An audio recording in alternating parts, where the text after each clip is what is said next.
മക്കളെ ദിവ്യ എവിടെ പോയി? ആരോടെ ചോദിക്കണത്?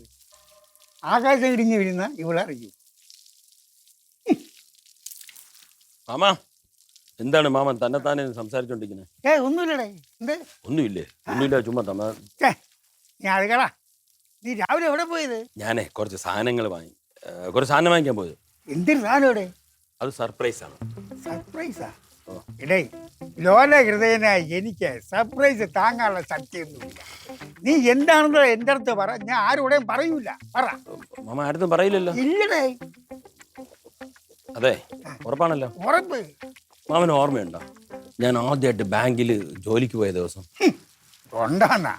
എടാ, അന്നല്ലേ രാമൻ സ്കൂളിൽ ഏതോ കുട്ടിയുടെ ചോറ് മോട്ടിച്ച് തിന്നെന്നും പറഞ്ഞുകൊണ്ട് എന്നെ സ്കൂളിൽ വിളിപ്പിച്ചത്.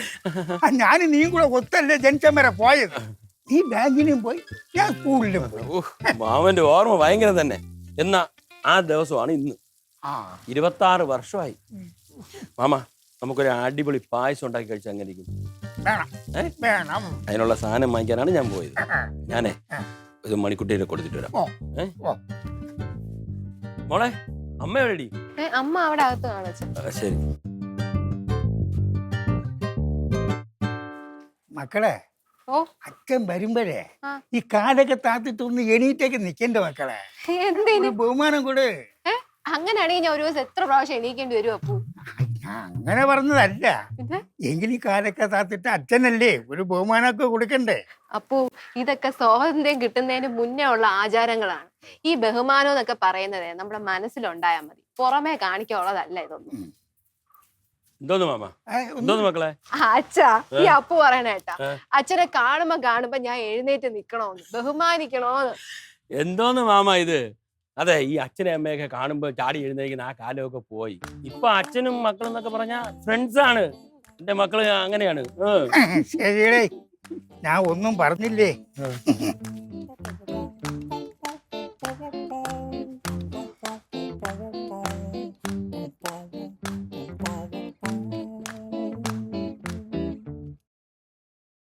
ഫേമസ് ആയിട്ടുള്ള ഏത് സ്ഥലം പറഞ്ഞാലും താല്പര്യം ഇല്ലെന്ന് പറഞ്ഞാ എങ്ങോട്ട് പോകും? പിന്നെ എടി, ഇന്ത്യയിലെ ഒട്ടുമിക്ക സ്ഥലങ്ങളിൽ ഞാൻ പോയിട്ടുള്ളതാ. ഞങ്ങൾ പോയിട്ടില്ലല്ലോ. മണകുണാലി, നൈനിത്താള്, ഗുരുദാസ്പൂര്, അവിടെ ഇവിടെ. എനിക്ക് അതിനകത്ത് ഒരു താല്പര്യമില്ല. ആ സ്ഥലമൊക്കെ ഫിക്സ് ചെയ്ത് എല്ലാം സെറ്റായതിനു ശേഷമേ ആരെങ്കിലും അടുത്ത് പറയാവൂ. ചെവിക്ക് ചെവി അറിഞ്ഞുണ്ടല്ലോ, പ്ലാനൊക്കെ കുളവും നടക്കൂല. അപ്പൊ പറ, എങ്ങോട്ട് പോകുന്നു?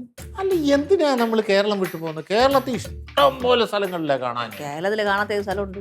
ചെടി, അത് നമ്മള് കോഴിക്കോട് ജില്ലയിൽ നിന്ന് പോയി നോക്ക്. അവിടെ ഒരു സ്പെഷ്യൽ സ്ഥലമുണ്ട്, എനിക്ക് ഏറ്റവും ഇഷ്ടപ്പെട്ട സ്ഥലമാണ്. കാപ്പാടാ? കാപ്പാടൊന്നുമല്ല, പിന്നെ കക്കടാംപൊയിൽ. അവിടെ എന്തുണ്ട്? അവിടുത്തെ കാലാവസ്ഥ എന്ന് പറഞ്ഞാൽ ഒരു ഒന്നൊന്നര കാലാവസ്ഥയല്ലേ. പിന്നെ ഭയങ്കര തണുപ്പല്ലേ. പിന്നെ നമ്മളൊക്കെ വൈകിട്ടൊക്കെ ഒന്ന് ഇറങ്ങി നിന്ന് കഴിഞ്ഞാൽ നമ്മുടെ ഇവിടെ നമുക്ക് ഇടുങ്ങും. ആണല്ലേ? അതുപോലെ നമ്മള് ഒരു വൈകിട്ട് ഒരു 3-3:30, ഒരു 4-4:30, ഒരു 5-5:30, അവിടെ നിർത്തിക്കോ. 5-5:30 മണിക്കൊക്കെ നമ്മൾ പുറത്തോട്ട് ഇറങ്ങി നിന്ന് കഴിഞ്ഞാൽ എന്തോന്ന്? കോടമഞ്ഞ് നമ്മുടെ മുമ്പിൽ കൂടി സ്ലോ മോഷൻ. പോയി കഴിഞ്ഞാൽ പിന്നെ നമുക്ക് ഫ്രണ്ടിലുള്ള ഒന്നും കാണാൻ പറ്റില്ല. അടിപൊളിയല്ലേ? അതുമല്ല, പിന്നെ അവിടുത്തെ ഒരു പ്രത്യേകത, നമ്മൾ ഈ ഒറ്റയ്ക്കൊക്കെ ഈ നാട്ടുവഴിയിലൂടെ ഒക്കെ നടന്നു പോകുമല്ലോ, അപ്പോഴ് ചുമ്മാ ഒരു പുലി ചാടി ഇങ്ങോട്ട് വന്ന് ചാടി പുലി. അതുപോലെ തന്നെ ചിലപ്പോൾ നമുക്ക് ഭാഗ്യമുണ്ട് കടുവ നമ്മൾ ഈ നടന്നുകൊണ്ടിരിക്കുമ്പോ കടുവ റോഡിന്റെ സൈഡിൽ നിന്ന് ചാടി പോകും. എന്തോന്ന് പറയുന്നത്? ഇതൊന്ന് വന്യമൃഗ സങ്കേതോ? വന്യമൃഗമല്ല, കാട്ടി വളരുന്ന മൃഗങ്ങളാ. കാട്ടി വളർന്ന മൃഗങ്ങളല്ലേ വന്യമൃഗം എന്ന് പറയുന്നത്? അതിനെ അങ്ങനെ വന്യമൃഗം എന്ന് പറയാൻ പറ്റത്തില്ല. പിന്നെ ചിലപ്പോ നമുക്ക് ഭാഗ്യം ഉണ്ടെങ്കിൽ നമ്മൾ വൈകുന്നേരമൊക്കെ ഇങ്ങനെ നടന്നു പോകുമ്പോ കാട്ടുപോത്ത് വരും എതിരെ. കാട്ടുപോത്ത് എതിരെ വന്നിട്ട് നമ്മുടെ അടുത്ത് വന്ന് ഒന്ന് മണത്തിട്ട് അങ്ങ് പോകും, ഒന്നും ചെയ്യത്തില്ല. അടിപൊളിയല്ലേ? കേട്ടപ്പോ തന്നെ ഒരു സുഖം ഉണ്ട് കേട്ടോ. ഈ കൂടരാൻപോയിൽ കക്കടാൻപോയിൽ പേര് കേൾക്കുമ്പോ തന്നെ ഒരു കുളിർമയുണ്ട്. ഭയങ്കര തണുപ്പല്ലേ ഇടി. ഞാൻ പണ്ട് കറവ പിടിക്കാൻ പോയ അറിയാവോ? അച്ഛൻ പറഞ്ഞിട്ട് അത് ഈ സ്ഥലത്തായിരുന്നു, കക്കടാൻപോയില്. ആണോ? കക്കടാമ്പൊയില്. പണ്ട് നമ്മൾ കോഴിക്കോട് പോയി എന്നല്ലേ പറയണേ. എനിക്ക് ഈ സ്ഥലത്തിന്റെ പേര് രജിസ്റ്റർ ആയിട്ടില്ല. അന്ന് കക്കടാമ്പൊയിൽ ഒരു ബേബിച്ചേട്ടൻ ഉണ്ടായിരുന്നു. ബേബിച്ചേട്ടന് ഫാം ഉണ്ട്, പശുവിന്റെ ഫാം. അവിടെ കറവടിക്കാൻ വേണ്ടി പോയി ഫസ്റ്റ് ഡേ തന്നെ ഒരു ജെഴ്സി പശു ഉണ്ടായിരുന്നു. നീ എന്റെ ഈ ഭാഗത്തൊരു ചെറിയ പാട് കണ്ടിട്ടുണ്ട്. ഓർമ്മയുണ്ട്. അത് ആദ്യത്തെ ദിവസം ഞാൻ കറവ പിടിക്കാൻ വേണ്ടി അകിടെ കയറി പിടിക്കാനും ജെഴ്സി പശു ഒറ്റത്തുള്ളി അതാണല്ലേ അന്ന്.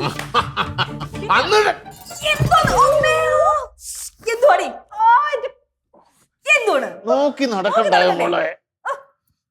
നോക്കി നടക്കണ്ടേ? എന്തോന്ന് മാമ വഴി നടയിലാണ് കാല് നീട്ടി വെച്ചോണ്ടിരിക്കുന്നത്. മാനത്ത് നോക്കി നടക്ക. വെറുതെ അല്ല, കയ്യിൽ മൊബൈൽ ഉണ്ടായിരുന്നു. അത് കിട്ടിക്കഴിഞ്ഞാൽ പിന്നെ നില ഒന്നും തോന്നുന്നുണ്ട്. അങ്ങനെ പോലെ സോറി പറ മാമനടുത്ത്. എന്തോ സോറി പറയേ? ഞാനാണ് വീണത്, മാമ വേണേ എന്റെ അടുത്ത് സോറി പറയേ. തൊട്ട് തലേ വെക്ക്. എന്തോന്ന് തൊട്ട് തലേ വെക്കാൻ? തൊട്ട് തലേ വെക്കാൻ എന്തോ ഹിമാലയത്തിലെ മഹർഷിയാ? മുതിർന്നവരെ ചവിട്ടി കഴിഞ്ഞാൽ തൊട്ട് തലേ വെക്കണം എന്നറിഞ്ഞൂടെ? ഇപ്പൊ അതിന്റെ ആവശ്യമൊന്നുമില്ല. എന്റെ മുതുകും എന്റെ കാലുമാണ് പോയത്. എനിക്ക് തൊട്ട് തലേ വെക്കേണ്ട കാര്യമൊന്നുമില്ല. കുറച്ചൊക്കെ ഒതുങ്ങിയിരിക്കണം മാമ. എന്ത് അഹങ്കാരമാണ് പെണ്ണിന്. എന്തോന്ന് പറഞ്ഞിട്ട് പോയത്? അതൊക്കെ പോട്ടെ, അതിങ്ങനെ പോട്ടെ. അത് പോട്ടെ മകളെ. ഞാൻ എവിടാ പറഞ്ഞു നിർത്തിയത്? ജെഴ്സി പശുവിന്റെ തൊഴി. ഇത് കേക്ക്. അത് വിട്. ജെഴ്സി പശുവിന്റെ തൊഴി അല്ലയോ ഞാൻ അവസാനം പറഞ്ഞതല്ലേ? തൊഴി അവിടെ നിക്കട്ടെ. അവള് പറഞ്ഞു ചേട്ടൻ കേട്ടില്ലേ? അത് വിടടി, അതെങ്ങനെ വിടാൻ പറ്റും? മുതിർന്നവരെ ബഹുമാനിക്കണം എന്നാണോ നമ്മൾ പഠിച്ചിട്ടുള്ളത്? നമ്മുടെ മക്കൾക്ക് അതല്ലേ പഠിപ്പിച്ചു കൊടുത്തേക്കുന്നത്? എനിക്കത് പ്രശ്നമല്ല, നീ വിട. എനിക്ക് പ്രശ്നമുണ്ട്. ഇതങ്ങനെ വിട്ടുകൊടുക്കാൻ പാടില്ല. ഈ പഠിപ്പിച്ചിട്ടേ വരുന്നുള്ളൂ. ചേട്ടോടെ എനിക്ക് ഞാൻ ഇത് ശരിയാക്കിട്ട് വരാം.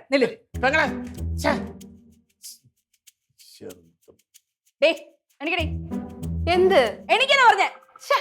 എന്തമ്മ നീ താഴെ എന്താ പറഞ്ഞിട്ട് വന്നേ? ഓ അതായിരുന്നാ? ഞാൻ പറഞ്ഞില്ല എന്താ തെറ്റ്? വരുന്ന വഴിക്ക് കാല് നീട്ടി വെച്ചിട്ട് ഞാനല്ലേ മറിഞ്ഞടിച്ചൊന്ന് വീണത്. വയസ്സിന് മൂത്തവരെ ചവിട്ടി കഴിഞ്ഞാൽ തൊട്ട് തൊഴണം, സോറി പറയണമെന്ന് ഏത് പ്രായത്തിൽ പറഞ്ഞത് നിനക്ക് ഞാൻ? തൊട്ടു തൊഴാനും സോറി പറയാനും ഞാൻ മനഃപൂർവ്വം ചെയ്തെങ്കിൽ ചെയ്യാം. ഇത് ഞാൻ അറിഞ്ഞോണ്ടൊന്നല്ല ചെയ്തത്. ഓഹോ, അതിന്റെ ആവശ്യമൊന്നുമില്ല. അറിയാതെ ചെയ്ത നീ സോറി പറയത്തില്ല? ഇല്ല, പറയത്തില്ല. പിന്നെ വേറെ എന്തോ പറഞ്ഞത്? മഹർഷി മാറാണെങ്കിൽ നീ തൊട്ട് തൊഴുന്നത്. നീ മഹർഷിയെ തൊട്ട് തൊഴില്ല. വീട്ടിലുള്ളവരെ ബഹുമാനിക്കാൻ നിനക്ക് പറ്റില്ല. മഹർഷിയെ തൊട്ട് തൊഴു. ഇത് അത്ര മഹർഷിയായിട്ടൊന്നും എനിക്ക് തോന്നിയില്ല. ഇങ്ങനെ വന്നിച്ച് ഇങ്ങനെ തൊട്ട് തൊഴാനും. നിന്നെയൊക്കെ എടുത്ത് വളർത്തി നിന്റെ സ്വന്തം മാവിനെ നിനക്ക് മഹർഷിയെ പോലെ പോലും കാണാൻ പറ്റില്ല. എന്താ തോന്നില്ലേ? എന്തിനാ എന്നെ അടിക്കുന്നേ? നിനക്ക് ആരും ബഹുമാനിക്കാൻ പറ്റില്ലേ? ഇല്ല, ഞാൻ ബഹുമാനിക്കില്ല. ബഹുമാനം തന്നെ ഞാൻ അങ്ങോട്ട് ചെയ്യുള്ളൂ. ഓഹോ, അത്രേ ഉള്ളൂ. ബഹുമാനിക്കുള്ളൂ അല്ലേ? എന്നെ നീ തിരിച്ചടി, നിന്നെ അടിച്ചതിന് പകരമായിട്ട്. ഞാൻ ഒരു കാര്യം പറഞ്ഞേക്കാം. 1/2 മണിക്കൂർ ഞാൻ സമയം തരാം. അതിനുള്ളിൽ പോയി മാമന്റെ അടുത്ത് സോറി പറഞ്ഞ് മാമന്റെ കാല് വീണ് നമസ്കരിക്കണം. കേട്ടല്ലോ? ഈ വീട്ടിൽ ജീവിക്കണമെങ്കിലേ അടങ്ങി ഒതുങ്ങി ജീവിച്ചാൽ മതി. ഇല്ലെങ്കിൽ എവിടെയെങ്കിലും ഇറങ്ങി പൊക്കോ. പറഞ്ഞില്ലെന്ന് വേണ്ട.